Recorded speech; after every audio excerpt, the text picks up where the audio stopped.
കൊല്ലം കൊറ്റങ്കര വേലംകോണത്ത് തണ്ണീർത്തടം നികത്തുന്നതിനെതിരെ പ്രതിഷേധവുമായി നാട്ടുകാർ. പ്രദേശത്തെ കുടിവെള്ളക്ഷാമം അടക്കമുള്ളവ ചൂണ്ടിക്കാട്ടിയാണ് സമരം. തണ്ണീർത്തടം നികത്തുന്നതിനെതിരെ പ്രദേശവാസികൾ രംഗത്തു വന്നു.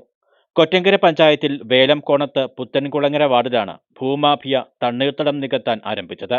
ഇതിനെതിരെയാണ് പ്രദേശവാസികൾ പ്രതിഷേധവുമായി രംഗത്തെത്തിയത്. അപ്പൊ നമ്മൾ തന്നെ കുടിവെള്ളം വിലക്കാണ് മേടിക്കുന്നത്. അപ്പൊ ഇതുകൂടെ നികത്തി കഴിഞ്ഞാൽ നമ്മൾ പെട്ടുപോകും.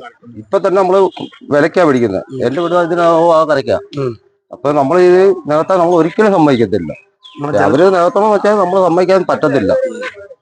ഈ ഭാഗത്തെ അമ്പലക്കുളം മുതൽ വയലേലകൾ നിറയെ വെള്ളവും നനവും സുലഭമായി ഉണ്ടായതിനാൽ ഇവിടെ പൊതുവെ വരൾച്ച അനുഭവപ്പെടാറില്ല എന്നാണ് നാട്ടുകാർ പറയുന്നത്. സാധാരണ കുടിവെള്ളമായിട്ട് കൊണ്ടുപോകുന്നത്. ഇത് നികത്തി കഴിയുമ്പോൾ പിന്നെ പ്രളയം എന്തെങ്കിലുമൊക്കെ വരുമ്പോഴും നമ്മളെ ഈ നാടിൻ്റെ പ്രകൃതി തന്നെ മാറിക്കൊണ്ടിരിക്കുകയാണ്. അതുകൊണ്ട് അത് അനധികൃതമായിട്ടുള്ള ഈ നടപടി നിർത്തണമെന്ന് പറയുകയാണ്. കൊറ്റങ്കര എത്ര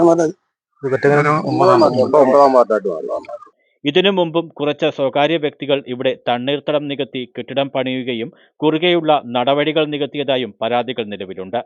12 വർഷങ്ങൾക്ക് മുമ്പ് അനധികൃതമായി കൈക്കലാക്കിയ ഏതോ 1-2 പേപ്പറുകളുടെ അടിസ്ഥാനത്തിലാണ് ഇപ്പോൾ ഈ തണ്ണീർത്തടം നികത്താനായി ഭൂമാഫിയ എത്തിയതെന്നാണ് പ്രദേശവാസികൾ പറയുന്നത്. ആദ്യം അവർ പറഞ്ഞത് വീട് വയ്ക്കാൻ നിവൃത്തിയില്ലാത്തവർക്കായി 3 സെന്റ് മാത്രമേ നികത്തുകയുള്ളൂ എന്നാണ്. പിന്നീട് 3 സെന്റ് കഴിഞ്ഞ് 20 സെന്റോളം നികത്തി. ഇതാണ് പ്രദേശവാസികളുടെ പ്രതിഷേധത്തിന് കാരണമായത്. ഞങ്ങൾ എല്ലാവരും കൂടെ ഒത്തൊരുമയായിട്ട് നിന്ന് പറയാണ്.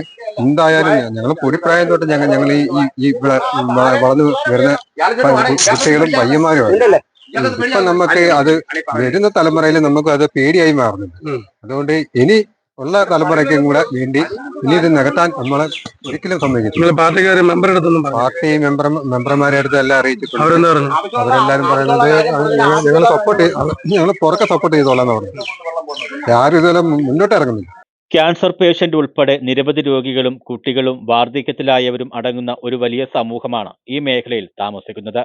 കഴിഞ്ഞ 60-ലേറെ വർഷത്തിലായി ഈ നാട്ടിൽ ജനിച്ചു വളർന്നവരാണ് ഞങ്ങളെല്ലാം തന്നെയെന്നും ഇത്തരത്തിലുള്ള നിയമവിരുദ്ധ പ്രവർത്തനങ്ങൾക്ക് അധികാരികൾ കൂട്ടുനിന്നാൽ കക്ഷിരാഷ്ട്രീയ ഭേദമന്യേ തങ്ങളുടെ പ്രദേശത്തെ ജലസ്രോതസ് കാത്തുസൂക്ഷിക്കാനായി ഏതറ്റം വരെയും പോകുമെന്നും തങ്ങളാൽ കഴിയുന്ന പലവിധമായ സമരപരിപാടികൾ ആരംഭിക്കുമെന്നും പ്രദേശവാസികൾ പറയുന്നു. ന്യൂസ് ബ്യൂറോ, കൊല്ലം.